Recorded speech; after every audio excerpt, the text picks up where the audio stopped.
Kumbaga, kung sa addict, nagdodroga ka, naging dependent ka sa droga, sa pagiging mahirap, naging komportable ka kasi dyan, naging dependent ka sa pagiging mahirap. Sa isang Joseph Lim, paano ka ba talaga magtatagumpay sa buhay kung ikaw ay hirap sa buhay ngayon? Milyon palakpak para sa ating Hall of Famer, Mr. Joseph! Hi classmate! Hi classmate! Hi classmate! Lahat ng in-interview ko, galing sila talaga dun sa matinding pagsubok ng buhay eh. Ito kasi yung pet peeve lagi ng mga viewers natin, no? Wala kasi kayo doon sa sitwasyon ng buhay namin na sobrang hirap na hirap kami. Anong masasabi mo sa may mga ganong klase na mentality? Ano yun eh? Di ba napakasarap?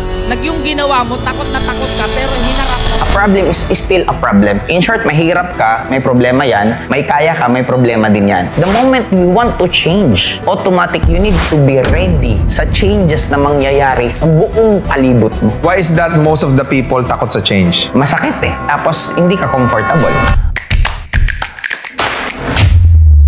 Good morning, good afternoon, and good evening mga boss. So, nandito na naman tayo sa pinakabagong episode ng RDR Collab. At syempre, kung gusto nyo makakolaborate si Boss RDR, i-message nyo lang kami. Pero syempre ngayon, espesyal ang makakasama natin. Dahil ang kasama ko ngayon, ang isa sa mga mentor ko na tumulong din sa akin noong nag-uumpisa pa lang din ako sa pagninegosyo. At ngayon, kakausapin natin siya tungkol sa kung paano ba tayo magtatagumpay sa ating buhay, ang ating classmate, Boss Joseph Lim. Welcome, Boss! Salamat sa pag-iimbita mo pa rin sa akin at nagtagpo pa rin tayo. Oo, alam nyo, napaka-busy at napakahirap kunin ng schedule nito. Pero thank you so much at napaunlakan mo ko because I know that our video na posted last year, it garnered more than 11 million views sa channel ko. Why do you think na masyado silang connected doon sa naging video natin, boss? Sa nakikita ko, ready na rin kasi talagang Filipino ng panibagong Pilipino. Nagkataon lang siguro na parang wala lang silang nakikitang pwedeng mag-push o yung iba na gusto sanang gawin kaya lang takot. If you can still remember nung una mo akong na-invite, sabi ko, ituloy mo yan kasi passion mo talaga yung ginagawa mo. Napag-iisa mo yung mga iba't ibang influencer na about sa topic natin. Sobrang ganda. Kaya sa akin sa nakikita ko, isa tayo sa nagdadagdag ng lakas ng loob sa mga kapwa nating Pilipino na kaya naman nilang gawin yung mga ginagawa ng mga negosyante. So nabanggit mo yung ready na ang mga Pilipino because nandun din sa video natin na yun, natatandaan mo, boss, na matagal kasing itinago yung mga information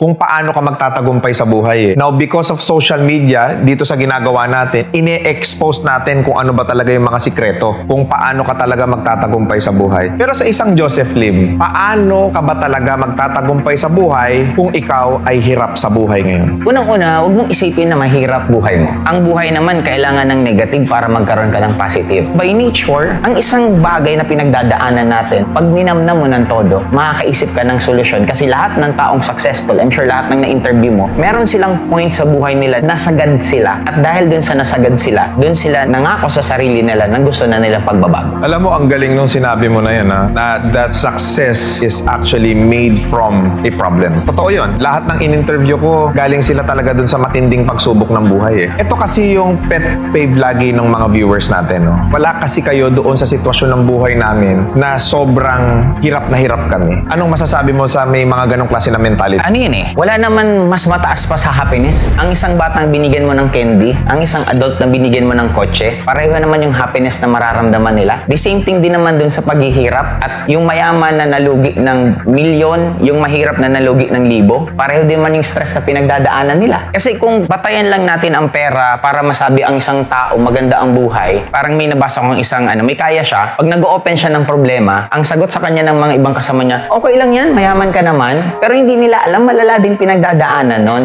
It doesn't matter about how much you earn eh. A problem is still a problem. In short, mahirap ka, may problema yan. May kaya ka, may problema din yan. It's how you react. Sabi nga nila, hindi naman importante kung ano ang problema mo. Ang importante, paano ka nagre-react sa problemang yon. Pwede mo ba siyang gamitin as fuel para magbago buhay mo? Or pwede mo siyang gawin na reason para mag-stay ka kung nasaan ka ngayon? Yung buhay natin by choice, not by chance. 100%. It's how you react sa nangyayari mangyayari sa'yo. Kumbaga, kung sa addict, nagdodroga ka, naging dependent ka sa droga, sa pagiging mahirap, naging komportable ka kasi dyan, naging dependent ka sa pagiging mahirap. Mahirap. Kasi mas madali eh. Parang wala yung pinagkaiba sa networking industry. Bakit may mga 1 year, 2 years lang tumatagal? Kasi nasanay na sila na alam na nilang gagawin sa first 2 years. Hindi na nila alam gawin sa 3rd year. Kaya hindi tumatagal. Kasi yun ang naging comfort zone nila na mas madali for them. Rather than, ano bang susunod ko sa 3rd year, 4th year? Kasi ibang level na ulit yung gagawin mo dun eh. Kaya ganun lang din ang sagot dun sa mga ibang tao. Bakit mas gusto nila maging mahirap? Sino bang nagdidesisyon ng buhay nila araw-araw? Sino bang nagdidesisyon na imbis magsipag, nagiging tamad? Sino bang nagdidesisyon na imbis basahin mo yung mga libro na mamotivate ka at mai-inspire ka, magbabasa ka ng mga dyaryo na maninegative ka at lalong i-justify, mahirap kasi Pilipinas eh, bagsak na kasi ang Pilipinas eh, 3rd world country tayo. Choice natin lahat ng nangyayari sa atin. Ayaw lang natin aminin kasi masakit. Kaya yun ang dapat na ma-realize natin na maging responsible tayo sa nangyayari. Kaya pag inisip mong mahirap yumaman, babalik na yung cognitive bias natin na makikita mo na lahat ng kahirapan. Cognitive bias. Unfair ang utak mo. Makikita mo lang yung gusto mo eh. Pag mahal mo ang tao, lahat magbuti makikita mo. Nako, ang daming nababaliw dyan. Dugtong ko na rin. Kasi baka sabihin na, hindi ko naman pinili eh, dahil sa gobyerno, dahil sa magulang ko. Pero, walang kwenta lahat ng factor na yun. Basta mag-desisyon ka na gusto mong baguhin buhay mo eh. Ganon kasimple. Bakit yung matataba, nung sinabihan ng mamamatay kapag hindi mo inayos yung katawan mo, ang bilis mag-diet, ang bilis pumayat? Kasi may taning na eh. Ganun lang din naman kasimple na the moment we make a decision sa life natin na gusto mong baguhin yun, Just made that one big decision. everything will change. Yung friend mo ngayon, pwedeng next year hindi mo na kaibigan. Yung nakahiligan mo ngayon, maybe next year hindi mo na rin gusto. And that's life. The moment we want to change, automatic you need to be ready sa changes na mangyayari sa buong palibot mo. Why is that most of the people takot sa change? Masakit eh. Tapos, hindi ka comfortable. Kaya, love natin ang comfort zone. Pero, kaya kailangan mo siyang i-hack kasi walang nag-grow sa comfort zone. Ako nga, tinuturo ko lagi sa mga handle kong tao, you need to face your fear. Kasi, the point na ma-train mo ulit ang utak mo, kaya naman palang gawin ko itong dating kinakatakutan ko. Wala nang makapag-stop sa'yo the moment nagkaroon ka ng mga gusto sa buhay kung gusto mo ng pagbabago sa buhay mo. Meron bang taong takot yumaman? Marami. Kasi akala nila, pag mayaman ka, ang dami mong responsibilidad. Akala mo, pag mayaman ka, na makapaglakad ng normal kasi pwede kang makidnap. Fear of becoming rich, meron pala, no? Na nasasabi lang nila, parang gusto nilang yumaman, pero the point na hindi nila ginagawa yun, ibig sabihin, takot sila. Alam niyo, marami ako natututunan ngayon mga boss, no? Pero yung mga taong may kapansanan, how can they level the playing field? Kasi disabled sila eh. Applicable ba ito? Marami din naman naging successful na may kapansanan. Ang explanation ko bakit ka may kapansanan, binibigyan ka lang ng isang choice na yun na mismo ang gawin mo para ka mas umasenso sa life. Kasi parang tayo, pag nagkakaroon tayo ng problema, inahatid tayo sa isang kanto para magkaroon ng direksyon ng maayos buhay natin eh. The point na nagkaroon ka ng kapansanan, limited na lang ang magiging Correct. choices mo. Parang ito, marami tayong pwedeng gawin, pero hindi natin dapat lahat ginagawa. Dapat ang gagawin lang natin yung kailangan at importante na gusto mo dun sa goal mo mismo. Kasi kaya maraming taong hindi successful, inuubos ang Netflix. Correct. Inuubos tigman ng lahat ng milk tea. Inuubos lahat yung lugar na papasyalan. Inuubos lahat ng okasyon ng kaibigan, birthday, fiesta, lahat. Kaya nasasayang yung oras nila na ang mayayaman, ang ginagawa lang naman nila actually very limited. Trabaho. Duktungan ko lang din yung sagot mo, Boss J-Lim, no? About doon sa mga may kapansanan. Kung ano yung resources na meron kayo ngayon, just utilize and maximize it, di ba? Kasi yan na yung given ng buhay sa inyo eh. Kasi lahat naman tayo, may kanya-kanya din naman tayong weakness eh. At may kapansanan din. Oo, at may kanya-kanya din tayong strength. Hindi natin masasabing pantay ng sobra ang mundo. Pero masasabi ko siyang naging pantay siya kasi may strength at weakness tayo. Correct. May support system tayo na wala sa isa pero meron sa isa. Pero ang nakikita ko, balance lang ang mundo palagi. Parang friendship sa magkakaibigan. May comedy, may medyo tatanga-tanga, may matalino, may bossy, may financer. Laging kumpleto lagi sa magkakaibigan na ganun. Kaya doon ko rin na-realize na pati sa tao, ganun din. It's just, sabi mo nga, paano mo lang i-maximize kung ano ang meron sa'yo. Just like kay Nick Vujicic, isa sa pinaka-famous na motivational and inspirational speaker sa buong mundo. Wala siyang paa, wala siyang kamay, pero naging successful siya sa life. Ang pinaka-worst nga na nakita ko dyan si Stephen Hawking eh. Kasi mind na lang ang meron siya. Gumagan. Huwag na kayong magdahilan. Kung pipili pipiliin mo umasenso ka, kung pipiliin mo magtagumpay ka sa buhay, ganun lang kasimple. Pipiliin mo lang. Maraming reasoning eh. Kasi ganito, kasi ganito. Stop it. Diba? Kasi hindi ka na umasenso dyan. Ang tagal mo nang nandyan eh. This is your wake-up call. Na hey, umpisahan mo na yung pangarap mo. Hindi yan inuumpisahan bukas, mamaya. Hindi. You need to accept the reality na it will take years para ka maging successful sa life at magkakaroon lagi ng up and down. Kung mahal natin ang success, we need also to love failures. Mahalin natin both worlds. Kasi pag namahal mo yon, you will be unstoppable. Kasi hindi ka naman malulungkot habang nag-fail ka. Kasi alam mong kailangan mo siyang daanan eh. Doon ko na-realize na ito sa panonood nyo to, magiging magandang reality to sa lahat na akala ng iba ang success limited lang kasi kokonti lang ang nakikita nyo. Nagkataon lang na may mga ayaw lang talaga tayong umasenso. For you to be able to change your life, number one is environment. Kung nasa squatter na lugar ka ngayon, hindi naman masama na bumisita ka sa kasa ng sasakyan. Try mo, amuin mo yung sasakyan na gusto mo, i-feel mo siya, kumuha ka na maraming ebidensya na worthy ka doon sa tagumpay na gusto mo sa buhay. Kung alam mong hindi ka umaangat doon sa sirkulo ng mga kaibigan mo ngayon, why not kumilala ka ng mga taong asensado? Madali nang mag-connect ngayon because of social media. Maging conscious din tayo doon sa mga napapakinggan natin, napapanood natin sa social media. Easiest way for you to be able to track kung gaano ka productive, tignan mo yung algorithm ng social media mo. If puro prank, puro negative, patayan, puro gera ang lumalabas sa social media mo, then you have to fix something sa buhay mo. Kasi kung yun yung algorithm, ibig sabihin, yan ang nagsho-show up sa'yo. Maraming problema, maraming challenges, maraming rejection, maraming betrayal. Kasi ang pinapanood mo, all about conflict and negativity. Ano masasabi mo doon, boss? I find it surprising na marami pa rin nagugulat na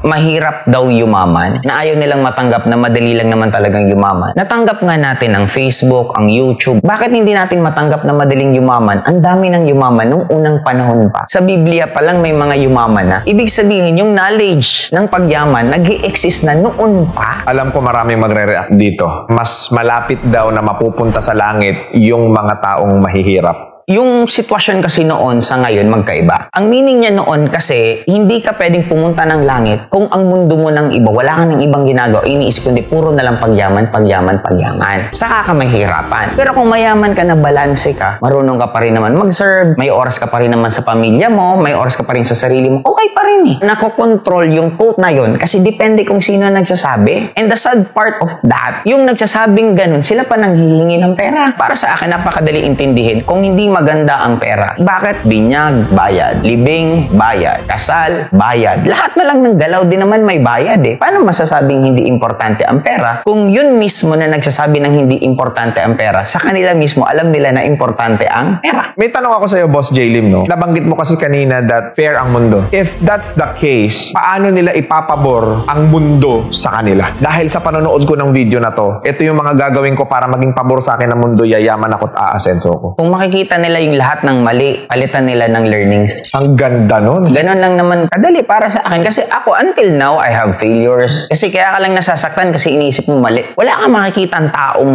successful nang hindi nagkamali. As a matter of fact, baka yung mas matagumpay na tinitingala ninyo, baka mas miserable pa buhay sa inyo. Yung mga taong marereklamo, isa lang sure ko dyan, konti lang ginagawa niyan sa buhay. Naniniwala ka ba, boss, na directly proportion sa kanila kung ano yung laging sinasabi nila? Halimbawa, ikaw mapang-asar ka, mapang-buwisit ka ng kapwa, ikaw yon. Of course, para matakpan mo yung insecurities na yon, kaya mo siya ginagawa. Kasi may mga childhood trauma tayo nung bata na pag hindi siya na-heal, hanggang paglaki natin, nabibit-bit natin. And kailangan tayo magkaroon ng closure sa childhood natin para ka makadire-diretso. Kasi even ako, nabanggit ko lang to once nung nagkaroon ako ng training and babanggitin ko to para sa'yo. Meron din akong childhood trauma. Naging overachiever ako kasi gusto ko ng pansin ng parents ko. Pares tayo. And hindi na yung naranasan kasi yung mom ko wala na. Yung sa dad ko, until now, gusto ko lang marinig na ang galing mo eh. Pero hindi ko siya marinig. Kasi mas nakatuon minsan ng pansin dun sa ibang kapatid ko na parang point niya, okay ka naman eh. Kumikita ka naman na maayos, sikat ka naman. Sabi nga, the problem with being strong, nobody cares when you are weak. Maybe we are earning, pero umiiyak pa rin naman tayong mag-isa eh. May mga moment din tayong mas masakit kasi wala kang mapagkwentuhan kasi ikaw yung inaasahan ng lahat. Sa akin, nung nalaman ko kung paano siya ayusin, ang dali lang pala ng childhood trauma trauma. Bumalik ka sa past mo, kausapin mo yung batang ikaw. Sabihin mo sa kanya yung gustong-gusto mong marinig. Na magaling ka, kaya mo yan. Alam mo, proud na proud ako sa'yo kasi ang layo na narating mo. Then after that, bitbitin mo na siya. Tara, alis ka na dyan. Lately ko lang siya na-heal. Pantay-pantay tayo whether we like it or not. Meron ang iba na wala sa atin at meron tayo na wala sila. Hindi yun ang importante. Ang importante, paano mo i-maximize at paano ka magkakaroon ng gratitude kung ano man ang meron sa'yo ngayon. Kasi I'm sure may mga ibang tao sa mundong to, wini-wish nila yung sitwasyon mo, sana sitwasyon din nila. Alam mo, ang ganda nung kwento na yun, no? Thank you for sharing that in this content, no? If I may share, just recently ko lang na-i-release yan. Meron akong life coach ngayon, si Coach Ras. Ipopromote ko na rin. Si Coach Ras kasi dumaan din ako sa kanya 2012 and talaga ang ganda rin ng realization. Kaya lang that time, iba yung pain na naggumaling din sa akin. Kaya ipromote ko na rin po pag gusto nyo. Attend kayo ng discovery. Attend po kayo. It will be a very, very, very wise investment. Correct. Kaya ako naniniwala talaga na kailangan natin mag-self-heal. Marami tayo kasing mga sugat na naiwan sa mga nakaraan eh. Para naman dun sa mga anak nila. Kung magulang ako, may anak ako, probably 5 years old, 6 years old, how can I actually mold them para naman in the future, hindi ko na problemahin, mayaman na yung anak ko? Ang purpose ng parents is to guide, not to control. May individualism tayo, may tinatawag tayong uniqueness, na dapat maturuan natin ang anak natin na ilabas. Example, nag-aaral. Kung nakita mong mahilig sa ballet, enroll mo na sa ballet. Kaya lang nangyayari minsan, continuation kasi ng pangarap ng parents ang anak. Anak, dapat maging engineer ka kasi hindi ako naging engineer eh. Di ba parang hindi naman kasalanan ng anak mo kung hindi ka naging engineer, di ba? Ang gusto kong ituro ninyo is kung ano yung buhay na wala sa'yo na dapat magkaroon siya na base sa kapasidad niya at kakayanan niya. Kailangan nang matigil yung generational trauma. Tapos second, hindi po negosyo ang anak. Anak, mag-aral ka ng mabuti. Ikaw na bahala pagtanda ko. Mas maganda siguro po sa mga parents na kahit matanda ka na may sarili kang pera. Kasi kawawa naman yung anak mo kung ikaw na lang yung bubuhayin. Sasabihin naman ng iba, utang na loob mo yan sa parents mo, so on and so forth. Oo nga, nandun na tayo bilang Pilipino na mahilig tayo sa mga utang na loob. Pero bakit hindi tayo mangarap ng mas maganda kesa sa umaasa lang ang magulang sa anak? Kung pwede naman yung magulang kahit hanggang pagtanda, kumikita pa rin ng pera. Pagkasama kita, busog na busog talaga yung pag-uusap natin, no? Punong-puno ka ng wisdom and knowledge, no? Pero siyempre, before tayo mag-end dito sa ating interview, ano ang gusto mong iwan sa maraming tao o milyong taong makakapanood nito na dumaranas sila ng napakatinding pagsubok, napakasakit na mga karanasan ng buhay, na minsan ang iniisip na lang nilang sagot sa buhay is kitilin ang sarili nilang buhay? Sa milyon-milyon na makakapanood nito, na merong isang RDR at meron isang JLIM na nung narinig nyo yung talk namin, yun ang nagpa-decide para lumakas ulit ang loob mo. At yun ang nagpa-decide para magsabi ka na isa pang try, ilalaban ko ulit yung gusto ko. And in the future, isa kami sa papasalamatan nyo na dahil nanood kayo ng podcast na to, ito yung naging susi at naging dahilan para kung nasaan ka man ngayon. Napakagandang message. And Boss JLIM, can you just promote your pages, your channel, and ano yung ginagawa mo ngayon? Pinaka-hobby ko right now is ito, the same thing sa SOCMED din. Kasi tama ka nga yung sinabi mo sa akin kanina na mas marami kaming natutulungan right now. And kahit papano medyo okay na rin naman ako, nakakain ng maayos, nakakapunta sa mga lugar na gusto kong puntahan. Hindi ho totoo yan, mayaman ho ito. And we are here to help and to guide you. May nagsabi nga sa akin, ano na lang pag lahat ng tao mayaman na? Lahat ng Pilipino mayaman na. Sino pa ang magtatrabaho, maging katulong, maging ganito? Sabi ko, di foreigner naman. Tayo naman ang mag-hire ng mga foreigner na sila naman ang magtrabaho para sa atin. There's nothing wrong na mangarap kasi lahat naman ang nangyari ngayon sa kada taong successful, nangarap lang din naman sila. Kung sila nangarap at natupad nila, bakit hindi natin subukan? Malay mo, sa pangangarap mo, isang araw pagising mo, yung pinapangarap mo lang maging buhay mo na. Yes. Yan na po. Ibinibigay ko na sa inyo yung direct access. Mag-follow kayo kay Boss Joseph Lim natin. Manood kayo ng mga videos na talaga naman nakaka-inspire at marami tayong matututunan. At syempre, magagamit natin sa buhay natin. Joseph Lim. Hanapin nyo na lang po ako. Yung channel ko is Joseph Lim. Fanpage ko is Joseph Lim din. And of course, mga boss, huwag ninyong kalilimutan na i-follow na rin si Boss RDR. Follow nyo po ako sa YouTube. Click nyo na rin yung notification bell para lagi kayong updated sa aming mga future videos. And also, do not forget, follow us sa Spotify. Ayan. So, may Spotify account po kami. Makinig po kayo ng mga ganitong klase ng content para lalo pa kayong matuto sa buhay. At muli, iniimbitahan ko kayo kung gusto ninyong gumawa ng content together with Boss RDR, i-message nyo lang po kami. Muli, mga boss, makita-kita tayo ulit sa panibagong episode ng RDR Collabs, and God bless sa inyong lahat. Thank you so much.